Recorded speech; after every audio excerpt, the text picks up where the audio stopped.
Bonjour et bienvenue à tous dans l'EcoSport News, le JT qui met en lumière action et réflexion autour des valeurs du sport. Et on s'intéresse aujourd'hui aux Jeux européens du sport d'entreprise de Gand qui se tiendront l'an prochain. Je vous en parle maintenant parce qu'on y attend 6500 participants.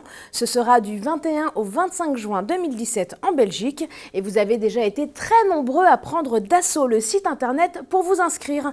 Alors pour les salariés qui ne l'ont pas encore fait et qui souhaitent repousser leurs limites, et vivre une expérience exceptionnelle à l'occasion des 21e Jeux européens d'été du sport d'entreprise, foncez. Pour rappel, cet événement est l'équivalent des Jeux olympiques pour les salariés avec 3 jours de compétition sportive associés à des moments de convivialité, business, culture et rencontres entre les différentes délégations européennes. Pour les représentants tricolores, la proximité avec la Belgique laisse espérer, comme à Riccione ou Palma de Majorque, une délégation nombreuse et multimédaillée, alors allez les Bleus. Côté sport, 23 disciplines seront au programme et je vous propose un aperçu de l'ambiance et des défis qui sont attendus sur place en images.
Voilà qui promet d'être sportif et festif. Les inscriptions sont ouvertes depuis le 1er juillet pour la prochaine édition.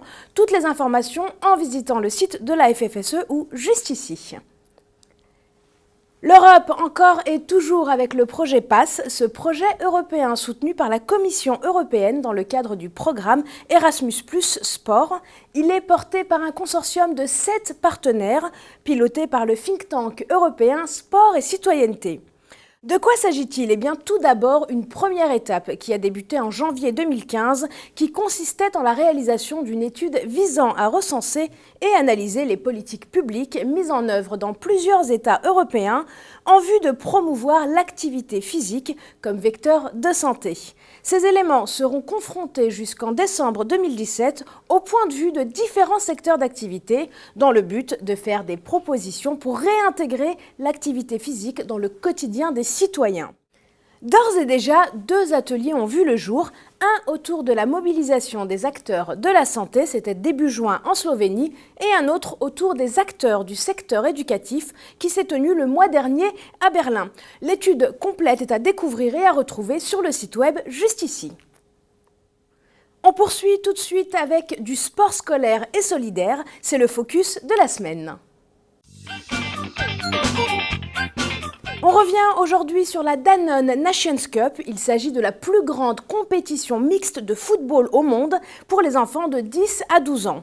La finale mondiale se tenait au Stade de France dimanche 16 octobre avec 32 pays participants et un parrain d'exception, Zinedine Zidane, mobilisé avec la jeunesse.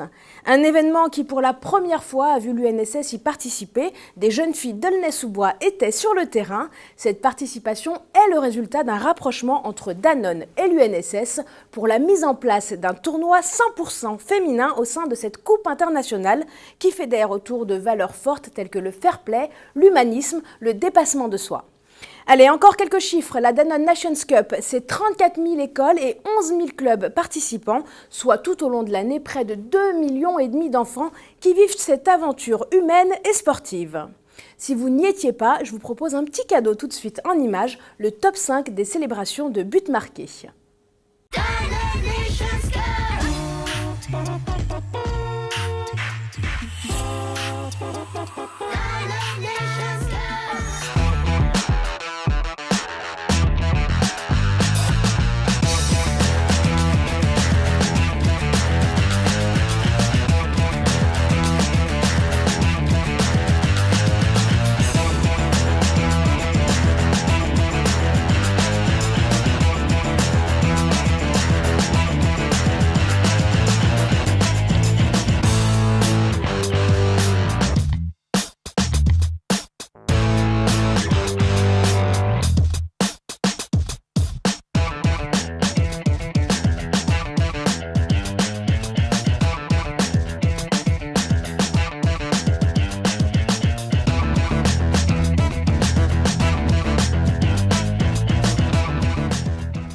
Et bravo à nos champions qui raflent la 4e et 2e position du classement pour notre équipe tricolore.